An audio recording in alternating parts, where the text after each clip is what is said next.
श्री शिवाय नमस्तुभ्यम दोस्तों, मेरे चैनल में आप सभी का स्वागत है।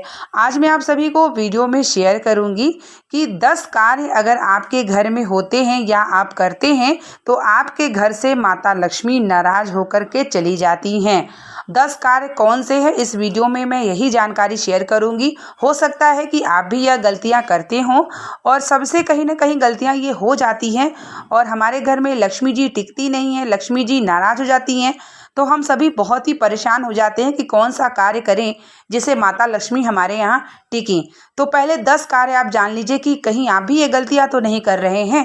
तो एक एक करके हम आपको जानकारी देंगे, वीडियो के अंत तक बने रहिएगा और अगर ये वीडियो पसंद आएगी तो इसे शेयर ज़रूर कर दीजिएगा। तो सबसे पहला कार्य है कि आप जब मंदिर जाते हैं और मंदिर से आते हैं तो क्या आप तुरंत पैरों को धुल लेते हैं? अगर धुलते हो तो ना धुलिएगा, अगर नहीं धुलते हैं तो बहुत ही श्रेष्ठ है। दूसरा है कि हम सभी अपने जैसे भी भोजन करते हैं, भोजन करने के बाद हमें अपने थाली में हाथ नहीं धोना चाहिए। अगर आप ऐसी गलती करते हो तो मत करिएगा और नहीं करते हैं तो श्रेष्ठ है।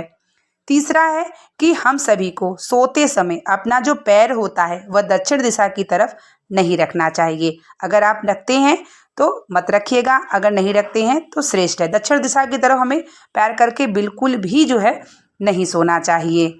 अगला चौथा है, जूठे हाथों से हमें नोट को, जो पैसा होता है, उसे नहीं छूना चाहिए। अगर नहीं छूते हैं तो श्रेष्ठ है, छूते हैं तो मत छूइएगा। अगला पांचवा है कि हमें एकादशी के दिन अपने बालों को जो है ना तो कटवाना चाहिए और ना ही धोना चाहिए, चाहे पुरुष चाहे बच्चे सभी। अगला छठवां है कि बृहस्पतिवार के दिन हम सभी को ज़्यादा साफ सफाई नहीं करना चाहिए, पोछा उस दिन नहीं लगाना चाहिए और उस दिन ना तो धोबी आपके घर में आए और ना ही आप धोबी के घर में जाएं और ना ही उस दिन आप जो है लहसुन प्याज बनाएं। उस दिन आप कोशिश ये करें कि आप सात्विक भोजन करें, पीले वस्त्र पहने और पीला वस्त्र जो है भगवान नारायण को भी धारण कराएं। अगर बृहस्पतिवार के दिन अगर आपके यहाँ ज़्यादा साफ सफाई होता है, धोबी के यहाँ जाते हैं, बाल कटवाते हैं, केस को धुलते हैं, तो ऐसा कहा जाता है कि माता लक्ष्मी जो है नाराज होकर चली जाती हैं।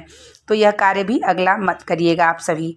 सातवां कार्य है कि आपके घर से अगर कोई अतिथि आता है और आप उसे बिना पानी पिलाए या मीठा पिलाए भेज देते हैं तो भी माता लक्ष्मी जो है नाराज हो जाती हैं। तो यह कार्य भी आप बिल्कुल भी मत करिएगा। आठवां यह है कि अपने घर के रसोई बर्तन जो होता है उसे ज़्यादा देर तक जूठे नहीं रखना चाहिए और साफ और स्वच्छ रखना चाहिए। अगर आप ज़्यादा देर तक जूठे बर्तन रसोई घर में रख देते हैं तो उससे क्या होगा कि माता लक्ष्मी नाराज हो जाती हैं। आठवां है कि अपने मेन द्वार को बहुत ही गंदा रखते हैं आप, जूता चप्पल ऐसे बिखरे रखे होते हैं तो भी माता लक्ष्मी नाराज हो जाती हैं और आपके घर से लक्ष्मी जी रूठ के चली जाती हैं। आठवां है कि अगर आपके घर में शाम के समय दिया मुख्य द्वार पे नहीं जलता है और आपके घर के मंदिर में नहीं जलता है तो भी माता लक्ष्मी नाराज होकर चली जाती हैं और आपके घर से नाराज ही रहती हैं। 10वां है कि अगर आपके द्वार पे गौ माता आती है और आपने उनको प्रणाम भी नहीं किया, ना ही आप कुछ खिलाते हैं और आपके द्वार से गौ माता ऐसे ही चली जाती हैं तो ये सबसे महत्वपूर्ण है कि माता लक्ष्मी नाराज हो जाती हैं, क्योंकि जो गौ माता होती हैं वो भगवान की स्वरूप हैं और कहीं ना कहीं गौ माता आपके समस्त दुख को समाप्त भी करती हैं। अगर आपके द्वार पे चली आती हैं और आपने उनको कुछ खिलाया नहीं, वह जूठे मुँह नहीं गई, वो ऐसे ही चली गई तो भी माता लक्ष्मी नाराज हो जाती हैं। अगला है कि अगर आप कोई व्रत करते हैं और उस व्रत में आप बाल को धुल लेते हैं तो भी माता लक्ष्मी नाराज हो जाती हैं। अगला है कि अगर आप अपने घर को पूरे दिन गंदगी से भर रखते हैं, कोना कोना आपके घर में कबाड़ गंदगी फैली होती है तो भी माता लक्ष्मी नाराज हो जाती हैं। अगला है कि आपके घर में अगर कोई पूजा पाठ भगवान का जो है सादर नहीं होता है या आपके यहाँ अतिथि का अच्छा व्यवहार आप लोग नहीं करते हैं या आपके घर में कन्याओं का जो है ज़्यादा आदर नहीं होता है या आपके यहाँ बहन बेटी आती हैं आप उनका सम्मान नहीं करते हैं, अगर आपके घर में ब्राह्मण आते हैं, बुजुर्ग हैं, उनका सम्मान नहीं करते हैं तो भी माता लक्ष्मी नाराज हो जाती हैं। इसलिए अगर आप इनमें से कोई कार्य करते हैं, और एक महत्वपूर्ण बातें हैं कि आप जो है 4 बजे के बाद झाड़ू लगाते हैं तो भी माता लक्ष्मी नाराज हो जाती हैं। तो इनमें से कोई कार्य अगर आप करते आते हो तो अपने थोड़ी दैनिक दिनचर्या में ध्यान को रखते हुए इस कार्यों को बिल्कुल भी ना करिएगा। अगर नहीं करते होंगे तो श्रेष्ठ होगा, क्योंकि माता लक्ष्मी किस लिए नाराज होती हैं इस बात का ध्यान हमें ज़रूर रखना चाहिए। माता लक्ष्मी अगर प्रसन्न होती हैं तो आपके घर में धन धान्य की बरकत ज़रूर कराती हैं।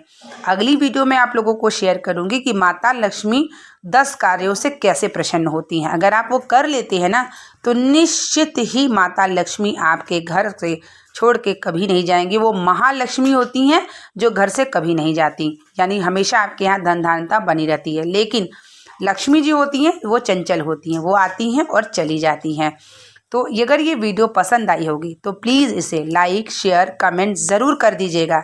ये जानकारी आप सभी के लिए बहुत ही महत्वपूर्ण है, और आर्थिक स्थिति मजबूत होती है तो आप हर कार्य करने में सफल होते हैं।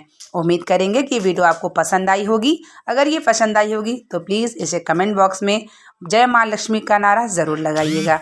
मिलते हैं नेक्स्ट वीडियो के साथ, तब तक के लिए आप लोगों को श्री शिवाय नमस्तुभ्यम। हर हर महादेव।